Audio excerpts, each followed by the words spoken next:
Keep on rocking in the free world. Keep on rocking in the free world. Keep on rocking in the free world. Hey, before I start, I want to say thank you to everyone for the wonderful 40,000 subscribers. Sitting at my new bar.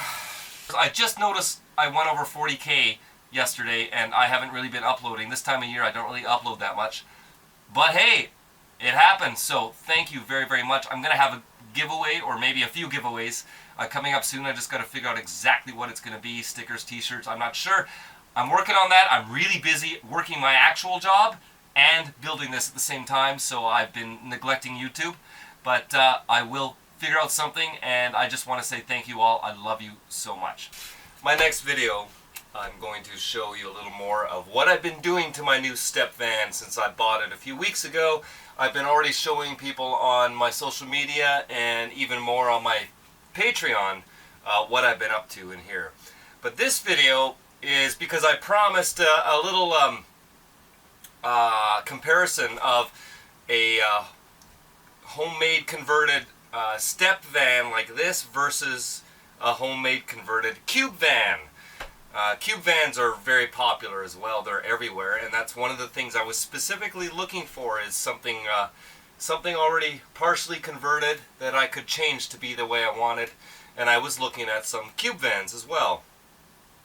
And one of the reasons I always liked step vans when I saw them, when I've seen them for years, but when I see them at music festivals, I just think, wow, that's just such a great use of space. And one of the biggest advantages over a cube van is that for the same amount of parking, bumper to bumper, it just feels bigger. You get more space, and it's much more comfortable to get in and out.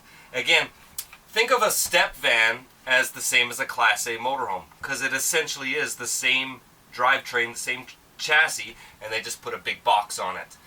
Where a cube van is the same as a Class C motorhome, where it's a standard full-size van front end chopped off, and then they build the box behind the cab. With the step van, the cab is part of the box. So, as you can see, the door to get into my cab is almost 7 feet high, and you can walk into the cab and right into the driver's seat, and it's still 7 feet high. And you can walk out the door on each side with the big step, hence step van, without having to bend down or open a car type of door and kind of squeeze out. With a step van, you literally just step in, sit down, and drive.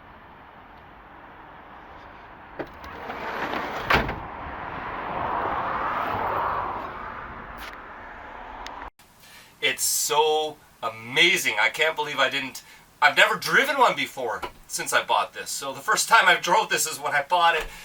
And I've driven lots of Class C motorhomes, which are the same as cube vans, and they all feel the same because they're just a regular North American van front end.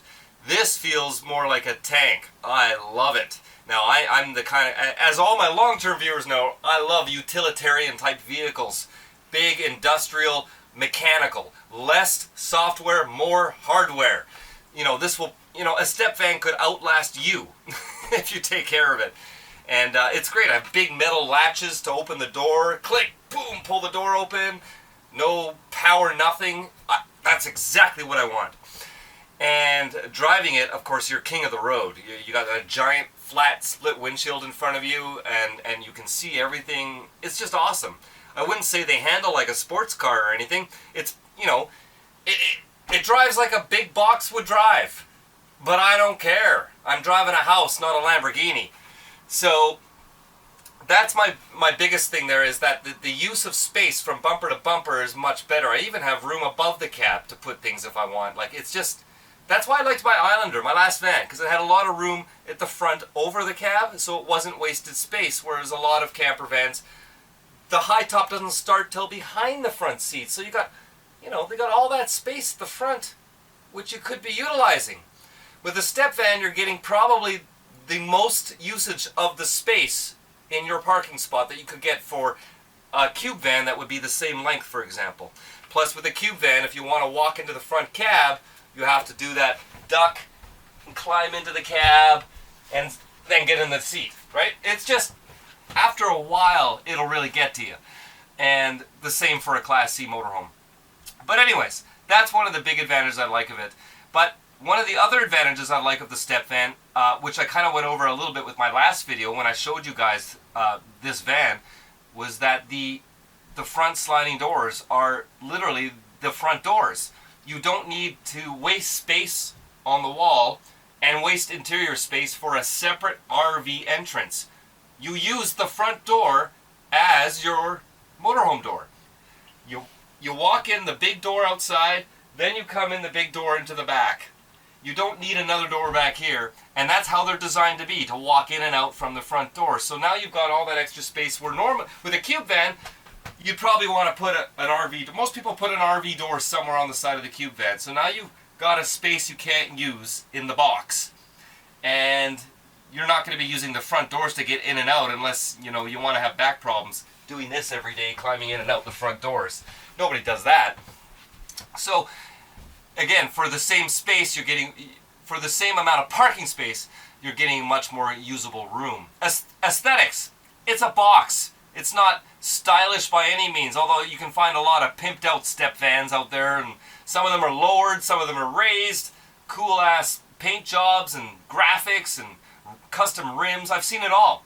I'm sure if I pull up at people's houses, they're going to think they're getting a parcel or something, but I'll change that when I get my graphics done and I figure out what I want to do with the outside of this. I haven't figured that out yet.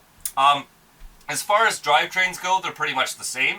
This is a Ford, but this is a Utilimaster step van, and you can get them on Ford or GM. Just like motorhomes, you can choose whether you choose the motorhome you want, and then you can tell the manufacturer whether you want it on a Ford or you want it on a GM. They always have different options of the chassis to put the motorhome on. Same with the step vans. And basically, this is a Ford Econoline van. It's the exact, you open up the hood, it says Ford Econoline right on it. Speaking of the hoods, the hood is fiberglass. So the whole body's aluminum. But the actual hood, I will try to edit this in the video. You literally just pull these two latches, and then you lift it up with one hand. And the whole hood just pops up on air shocks. It's so easy to open. It's easier than a regular van, and you can stand under it if you're checking your fluids or doing any work on it. And on the inside, to access the doghouse section is way easier than a regular van, which you would find on a cube van front end. It's just so much more spacious.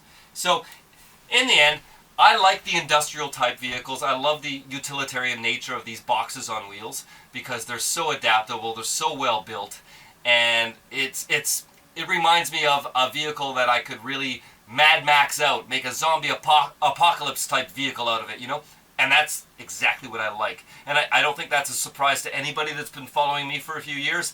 I love that sort of stuff. I am going to put cages over the windows. I'm going to make this a badass vehicle. It's gonna look like it could survive a nuclear war when I'm done with it, probably. But so that being said, again, I did look at some cube vans. I wasn't going to turn them down just because they're cube vans, but between the two, for the same amount of space, bumper to bumper, step van just makes so much more sense. So I can't wait to, right now I'm just working on the inside, so stay tuned. I'm going to show you all what I've been doing on the inside in the last week and a half, 2 weeks. I've gotten a lot done. But then once I've got the inside a little nicer looking, a little more finished, then I'm going to attack the outside. I have about 5 or 6 design ideas in mind. It's going to be flashy. It's going to have my logos, my website on it, you name it. Don't even say the word stealth. It doesn't exist. I've gone over that in my videos before. It's better to stand out and be loud and be proud and have a nice looking vehicle. That's the best way to get away with doing what I'm doing in the city. I've been doing this for now 18 years. And trying to hide is the opposite of stealth.